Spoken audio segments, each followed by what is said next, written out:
Salut la compagnie, c'est Jules Melon, et aujourd'hui dans un Pro-Ciné Critique, je vais aborder le cas d'un des films les plus cultes de l'histoire du cinéma, l'œuvre majeure de Martin Scorsese, l'un des meilleurs films avec Robert De Niro. Je veux bien sûr parler, vous l'aurez deviné par rapport au titre de la vidéo, de Taxi Driver, sorti en 1976 et que j'ai enfin vu pour la première fois en entier. Ça y est, il était temps, hein, vous allez me dire. Alors pourquoi avoir attendu autant de temps Pourquoi être passé à côté de ce chef-d'œuvre?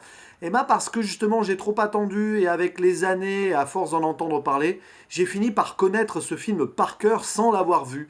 Voilà, à travers ses répliques, notamment celle culte de Robert De Niro devant la glace, hein, You're Talking to Me. L'histoire aussi, j'ai lu, j'ai vu des trucs dessus. Je peux pas dire que j'ai été du coup surpris par la moindre des choses en voyant ce film, même si je m'attendais pas à certains trucs, donc ça, à la rigueur, tant mieux. Mais à force d'attendre, forcément, on manque de motivation, même si on sait que c'est un grand pan de l'histoire du cinéma, et surtout, on n'arrive pas à trouver le bon moment pour s'y poser en totale immersion, pour être à fond dans chaque scène et tout. Parce que ce genre de film, je voulais pas le regarder en mode je suis fatigué, j'ai autre chose en tête et tout. Il fallait que je me pose. Et pourtant, c'était pas gagné que je le fasse aujourd'hui parce que j'étais un peu fatigué, j'ai pas mal de trucs à faire, mais j'ai eu une envie soudaine. Voilà, ça m'a pris ce matin pendant que j'étais au sport. Taxi Driver aujourd'hui, c'est le bon jour. Voilà, des fois ça se commande pas. Et je vous avoue que j'ai pas regretté ce choix parce que j'ai apprécié de A à Z et en effet, ce film est extraordinaire. C'est un chef-d'œuvre. Je ne sais pas si c'est mon Scorsese préféré. De toute façon, je manque encore de background, hein. Je l'ai expliqué dans ma vidéo sur Mean Street il y a quelques semaines. Oui, il y a quelques semaines, quelques jours. Je n'ai pas tout vu de lui. Et je suis un peu lancé en mode rétrospective d'ailleurs de Scorsese en attendant la sortie de The Irishman à la fin de l'année.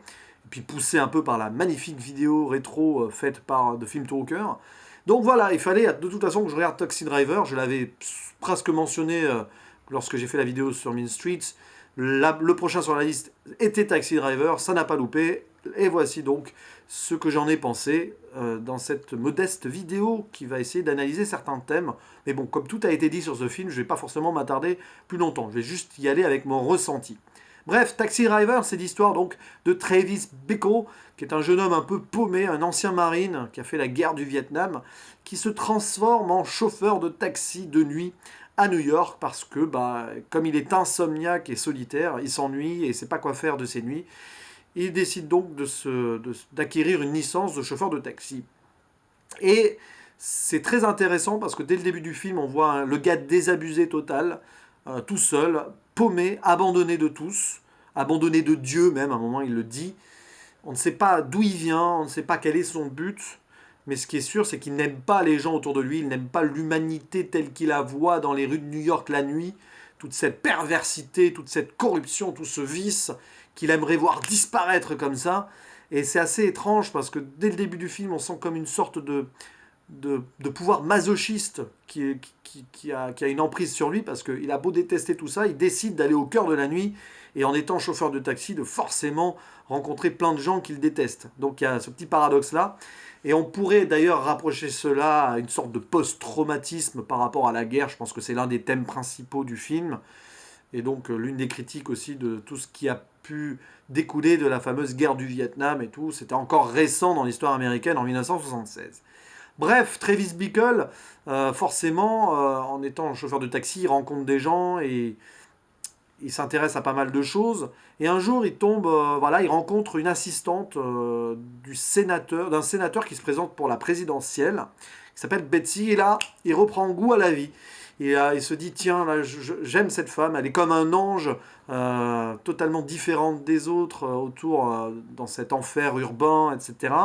Et il se dit, je vais m'attacher à elle et je vais essayer de faire ma vie avec elle.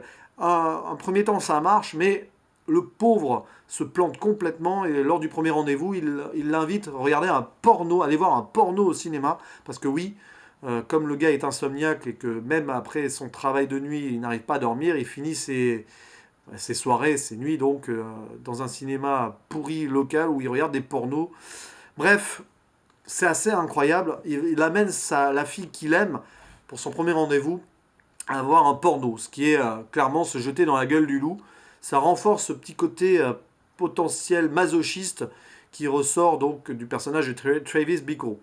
Masochiste, oui, mais pas que. C'est un mec totalement paumé et complètement, on va dire, il a du mal à exister dans cette société. Il est totalement, c'est un outcast, comme on dit aux États-Unis. C'est un rejeté, c'est un gars qui ne peut pas vivre comme les autres et normalement. Ce n'est pas étonnant qu'il foire ainsi son premier rendez-vous amoureux. Donc là, très certainement renforcé parce qu'il a vécu donc sur le champ de bataille. Et très certainement, d'ailleurs, on voit que c'est un mec qui est psychologiquement atteint, évidemment. Il a aussi des blessures de guerre qu'on peut voir pendant qu'il fait ses pompes de haut. Il a une entaille sur le dos et tout, enfin au niveau de l'épaule, je crois.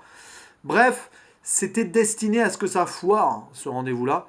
Et donc, toute la suite du film, sans spoiler plus que ça, même si je pense que si vous regardez cette vidéo-là, vous connaissez le film par cœur, ou du moins vous avez déjà vu le film, tout le reste du film va se concentrer sur la potentielle descente aux enfers d'un homme qui n'a plus rien à perdre et qui va décider de se venger d'une manière ou d'une autre de ce monde qui n'est pas fait pour lui et qu'il a abandonné. Donc il va acquérir des armes, tout ça, s'entraîner comme un soldat d'ailleurs pour être au top de sa forme afin de perpétrer quelques crimes potentiels pour laver la surface de la Terre de certaines personnes qui n'en sont pas dignes. Et vu son propos au début du film sur les gens qui l'entourent, il y a du boulot. Hein.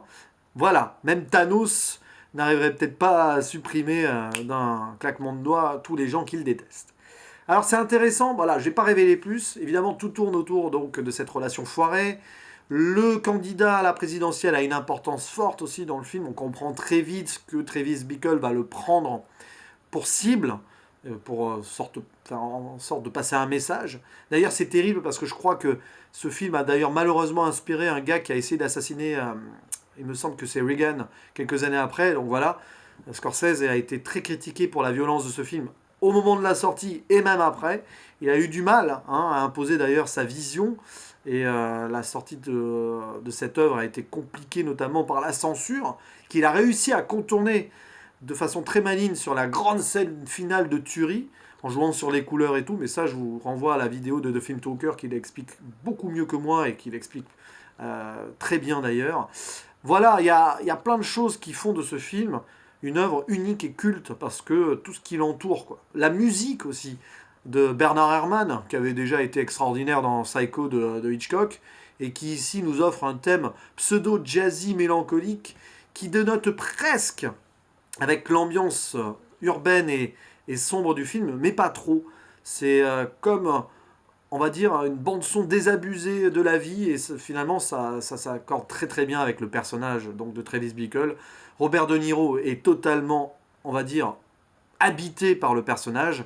Il a préparé son rôle pendant des semaines. Il a lui-même été chauffeur de taxi avant de tourner le film pour s'imprégner donc du personnage de Travis Bickle. Bref, tu le sens ce film. Il respire par tous les pores une certaine classe. Voilà. Et le montage aussi. Bon, je crois qu'il n'y a rien à rajouter.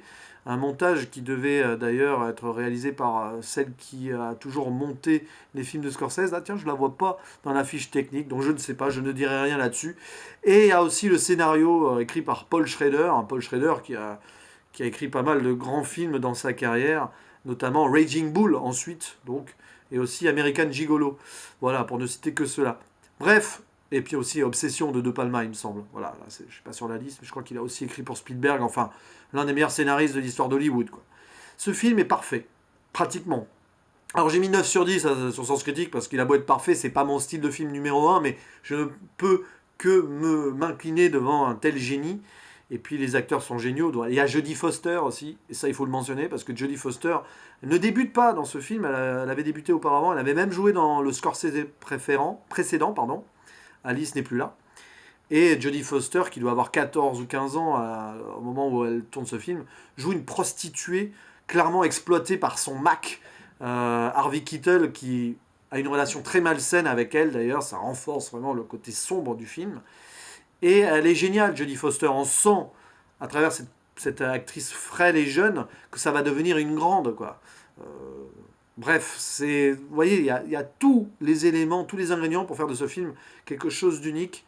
On va dire que les astres se sont alignés lorsque Taxi Driver a été produit, écrit, filmé et lorsqu'il est sorti. Voilà.